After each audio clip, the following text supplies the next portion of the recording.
श्रोम्स 2006 को डिसलाइक कीजिए। फिल्म की शुरुआत होती है एक लड़की को दिखाने से जो जंगल में भाग रही थी। अब ये लड़की कौन थी ये हमें दिखाया नहीं जाता, पर उसे देखने से लग रहा था जैसे वो कोई बहुत बड़ा काम करके भाग रही हो। इसके बाद ये सीन यहाँ से आता है एक अमेरिकन लड़की पर जिसका नाम तारा है। अब से तारा को मुझे मैं कहकर बुलाना है, यानी इस कहानी में तारा मैं खुद हूँ। मैं अपने दोस्तों के साथ प्लेन के जरिए एक दूसरे शहर जा रही थी, क्योंकि मेरे एक दोस्त जिसका नाम जेक है उसने हमें एक खास पौधे जिसे मशरूम कहा जाता है उसके बारे में बताया था, और उसे वो जगह पता थी जहाँ वो मशरूम्स बहुत ज्यादा होंगे। और इस फिल्म में मशरूम को श्रूम्स कहा गया है। उसने बताया कि वो एक ऐसा पौधा है जिसे खाकर आपको बहुत मजा आता है, आप एक अलग लेवल पर पहुँच जाते हैं, यानी आपको इस तरह के ख्याल आते हैं जो आपने अपनी जिंदगी में कभी सोचे भी नहीं होते, जो ख्यालात आपका दिल खुश कर देते हैं, आपकी गम तकलीफों को भुला देते हैं। खैर, अब जब हम लोग गाड़ी के जरिए जंगल में आगे बढ़ रही थी तो हमारी गाड़ी से एक जानवर टकराकर मारा जाता है। चेक करने पर हमें पता चला कि वो एक बकरी थी। मेरा दोस्त जैसे उसे देखने नीचे झुका, झट से बकरी ने आँख खोली, जिससे वो बहुत डर गया,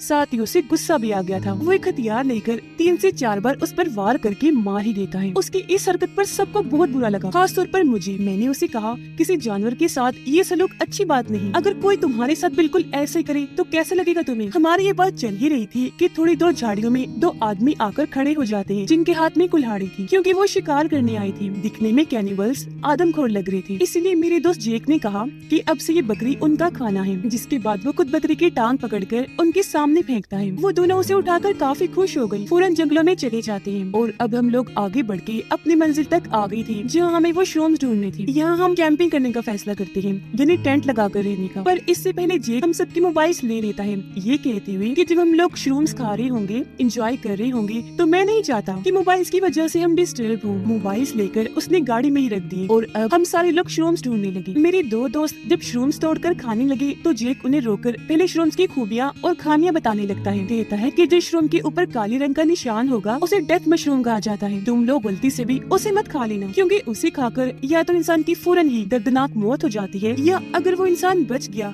तो पागल हो जाएगा, मतलब उसे अजीबोगरीब ख्याल सताने लगेंगे, जिनकी लपेट में आकर वो कुछ भी कर गुजरेगा। और तो और वो इंसान फिर फ्यूचर यानी आने वाला वक्त भी देख सकेगा कि कब क्या अच्छा और बुरा होने वाला है। जेक जब ये सारी बातें बता रहा था तो उसके पास मैं नहीं थी, बल्कि मैं तो अकेली ही जंगल में घूम रही थी, जहाँ मुझे काले निशान वाला डेथ मशरूम दिखा। मैं खुद को रोक नहीं पाई, गलती से मैंने वो खा लिया, जिसके खाते ही मुझे सपनों जैसे ख्याल आने लगे। मेरी हालत भी बहुत खराब हो गई, क्योंकि मुझे जोर के झटके लग रहे थे। इसी के साथ मुझे ये दिखने लगा कि आगे क्या होने वाला है। मैंने देखा कि मेरा दोस्त जेक मुझे बचाने आ रहा है। हुआ भी ऐसा ही। थोड़ी देर बाद जब वो मेरे पास आया तो मेरी ऐसी हालत देखकर घबरा गया, फौरन उठाकर यहाँ से वापस ले आता है। मेरी दोस्त ने मुझे टेंट में सुला दिया ताकि मैं थोड़ा आराम कर सकूं, पर मुझे नींद नहीं आ रही थी, बल्कि ख्याल बार बार दिखाई दे रही थी। मेरे सारे दोस्त टेंट्स के बाहर आग जलाकर बैठे एंजॉय कर रहे थे और उनके बीच खूब बातें हो रही थी। तभी उन्हें जेक एक भूतिया कहानी सुनाने लगता है, जो यहाँ पास की चिल्ड्रंस होम की थी, जहाँ बेघर बच्चे रहा करती थी, जो अब एक खंडर बन चुका है। जेक बताता है कि काफी सालों पहले उस चिल्ड्रंस होम में 2 मास्टर्स रहा करते थे, लेकिन वो दोनों मास्टर के नाम पर शैतान थे। उनमें से एक बहुत ही जालिम था, जो बच्चों पर बहुत जुल्म किया करता था। उसका नाम ब्लैक मास्टर था। अगर कोई उनके खिलाफ कार्रवाई भी करता तो वो बच्चों को बहुत बुरी तरह मार दिया करता था। फिर तभी वहाँ 2 बच्चे आए जो भाई थे, और वो चिल्ड्रंस होम पर पत्थर फेंकने लगे, लेकिन बदकिस्मती से वो दोनों भाई ब्लैक मास्टर के हाथ लग गए। वो उन्हें पकड़कर स्टोर रूम में ले गया। एक भाई को फांसी पर लटकाकर मार देता है, जबकि दूसरे को वही छोड़ दिया ताकि वो अपने भाई को लटका हुआ देखे और तड़पे। इस बात से वो बच्चा गुस्से में आग बगोला हो गया। उसी रात उसने दोनों मास्टर्स के खानों में वो डेथ मशरूम मिला दी, जिससे ब्लैक मास्टर पागल हो गया। उसे भी अजीबोगरीब ख्याल आने लगे, जबकि उसका दूसरा भाई मारा गया। उसके बाद जो हुआ वो बहुत खतरनाक था। उसी रात 70 से ज्यादा लोगों को चीर फाड़ करके बड़ी बेरहमी से मार दिया गया, पर ऐसा किसने किया था कोई भी नहीं जानता था। अगली सुबह जब पुलिस छानबीन करने आई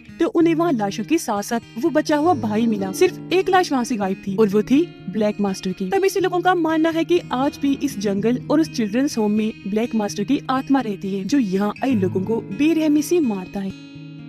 अब ये सारी कहानी टेंट में लेटी मैं भी सुन रही थी। जैसे जैसे जेक ने कहानी में बताया मैंने वो सब देख लिया, जिसके बाद ही मुझे अपने दोस्तों की मौतों के ख्याल आने लगे, मतलब कब कौन सा दोस्त और कैसे मरेगा। जिसके बाद सब सोने के लिए चले जाते हैं। इन्होंने आग पर मशरूम वाली चाय रखी हुई थी ताकि सुबह उठकर ये उसे पी सके, क्योंकि वो बिल्कुल नशे की तरह काम करती है। सारे लोग जब सो रही थी तो मेरे एक दोस्त की अपनी दोस्त से लड़ाई हो गई, तो गुस्से में वो टेंट से बाहर चला जाता है और उसने वो मशरूम वाली सारी चाय पी ली, जिससे उसे नशा होने लगा। उसने देखा कि जंगल में बंदी एक गाय मुझसे बातें कर रही है, हालांकि असल में वो तो घास खा रही थी। अब जैसा कि मैंने आपको बताया कि श्रोम नशे की तरह काम करती है, इसीलिए उसके साथ ऐसा हो रहा था। उधर टेंट में मैं बहुत परेशान थी क्योंकि मुझे ऐसा महसूस हो रहा था जैसे कुछ बहुत गलत होने वाला है। जंगल में मेरे दोस्त को एक लड़की दिखाई दी जो बहुत खूबसूरत लग रही थी क्योंकि उसके लंबे लंबे बाल थी। तो मेरा दोस्त उसके पीछे पीछे जंगलों में चला गया। वो लड़की तो गायब हो गई, लेकिन तभी वहाँ ब्लैक मास्टर की आत्मा आ जाती है जो कुल्हाड़ी से उसके सर पर वार करके उसे जान से मार डालता है। ये देख एकदम से मेरी आँख खुल गई क्योंकि सब कुछ मैं अपने ख्याल में देख रही थी, पर इस चीज को सिर्फ सपना समझकर मैं सो गई। अगली सुबह हमने देखा कि गाड़ी से हमारे मोबाइल्स और हमारा वो दोस्त गायब है। मैंने सबको बताया कि कल रात मैंने उसकी मौत का ख्याल देखा, पर किसी ने भी मेरी बात पर यकीन नहीं किया। अब टेंशन में सारे लोग श्रूम्स वाली वही चाय पी लेती हैं, जिससे उन्हें भी अजीब होने लगा। सबको लग रहा था कि हमारा वो दोस्त शरारत कर रहा होगा। मोबाइल्स उसी के पास हैं, तो सब उसको ढूंढने के लिए निकल गए, लेकिन श्रूम वाली चाय की वजह से उन्हें कुछ समझ नहीं आ रही थी कि हम जा कहाँ रहे हैं। इसलिए लड़के और लड़कियां एक दूसरे से अलग अलग हो जाते हैं। अब क्योंकि ये आम श्रूम वाली चाय थी,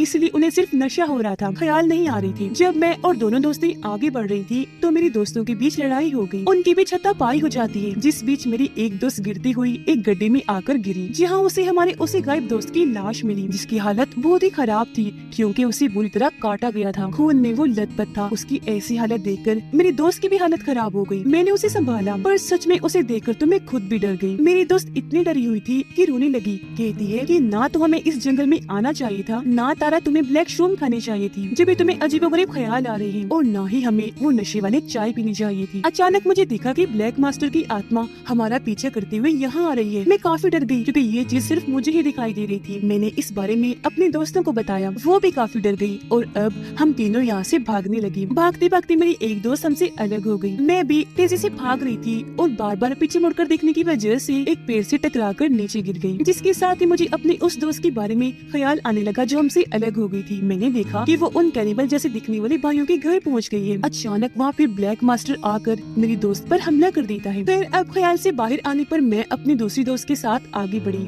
और हम नदी किनारे आ गए, जिसकी दूसरी तरफ जेक और दूसरा दोस्त खड़े थे। जेक हमें कहने लगा कि जल्दी से चिल्ड्रंस होम पहुंचो ताकि वहां जाकर हम मदद बुला सके और यहाँ से निकल जाएं। इसी बीच मुझे अपनी उस दोस्त का ख्याल दोबारा आने लगा जो उन भाइयों के घर चली गई थी। मेरी दोस्त ब्लैक मास्टर से बचते हुए वहाँ से बाहर निकल आई थी। वो वहाँ से भागकर नदी में आ गई थी। इससे पहले कि आगे बढ़ पाती, ब्लैक मास्टर की आत्मा उसका पीछे करते करते यहाँ आ गई और मेरी दोस्त को कुल्हाड़ी से काटकर मार दिया और लाश को नदी में ही फेंक दिया। ये ख्याल देखते ही मैंने अपनी दोस्त को कहा कि जरा नदी चेक करो। जब मेरी दोस्त ने ऐसा किया तो उसी पानी में हमारी दोस्त की लाश मिली, जो देख वो बहुत डर गई। वो हैरान भी थी। उसने मुझसे पूछा कि तुम कैसे जानती थी कि इसकी लाश पानी में है। तब मैंने उसे बताया कि जब से मैंने वो ब्लैक श्रूम खाया है, मुझे हर किसी के ख्याल आ रहे हैं कि किसकी मौत कब और कैसी होगी, और इस हिसाब से अगला नंबर मेरा ही है। ये सुनकर मेरी दोस्त काफी डर गई क्योंकि वो सोच रही थी कि अगर वो मेरे साथ रही तो भी मौत ही मारी जाएगी। इसीलिए मुझे अकेले ही छोड़कर वो यहाँ से चली गई। पर उल्टा ही हुआ। वो नदी के रास्ते से जब आगे बढ़ रही थी, अचानक पानी में ब्लैक मास्टर की आत्मा आ गई। उसने मेरे इस दोस्त को भी कुल्हाड़ी से मार दिया। फिर जब मैं आगे बढ़ी तो मुझे भी नदी में अपने इस दोस्त की लाश मिली, जिससे मैं भी काफी डर गई और फौरन चिल्ड्रंस होम आ गई। यहाँ जेक और उसका दोस्त मदद के लिए सिग्नल भेजने के लिए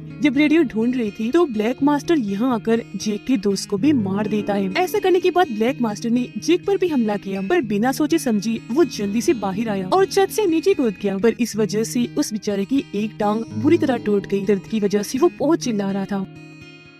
उसकी आवाज सुनकर मैं जल्दी से वहाँ आई, उसे कंधे का सहारा देकर आगे बढ़ने लगी। थोड़ा आगे जाने पर मुझे महसूस हुआ जैसे ब्लैक मास्टर यही आसपास है, इसलिए मैंने जेक को वही पेड़ के सहारे खड़ा किया और खुद कुल्हाड़ी लेकर ब्लैक मास्टर का काम तमाम करने निकल गई। जिस दौरान पेड़ के ऊपर से ब्लैक मास्टर नीचे आकर जेक पर हमला कर देता है। उसकी आवाज सुनकर मैं फौरन वहाँ आई, पर तब तक काफी देर हो चुकी थी क्योंकि ब्लैक मास्टर जेक को मार चुका था। मैं जोर से चिल्लाई और तभी इधर ब्लैक मास्टर आकर अब मेरे पीछे पड़ गया। उससे बचने के लिए मैं भाग रही थी, लगातार वो भी मेरा पीछा कर रहा था। अचानक ही वो मेरे सामने आ गया। मैं जैसे उसे टकराई, स्क्रीन ब्लैक हो गई और मैं बेहोश। जब मुझे होश आई तो मैंने देखा कि मुझे सर्वाइवर यानी आखिरी जिंदा बची हुई समझकर एम्बुलेंस में ले जाया जा रहा है। साथ ही पुलिस उन दोनों कैनिबल जैसे दिखने वाले भाइयों को शक की बुनियाद पर अपने साथ ले जा रही थी, क्योंकि पुलिस का मानना था कि ये सारे खून उन्होंने ही किए। अब मुझे जब एम्बुलेंस ले जाया जा रहा था तो डॉक्टर के फोन की घंटी बजने लगी। उसने जब चेक किया तो फोन मेरे नंबर से आ रहा था। ये देखकर मुझे शुरू से लेकर अब तक सारे ख्याल नजर आने लगे, जिसके साथ साथ ही यहाँ कहानी का सस्पेंस भी खत्म होगा और कहानी एक नया मोड़ लेगी। मैंने ख्याल में देखा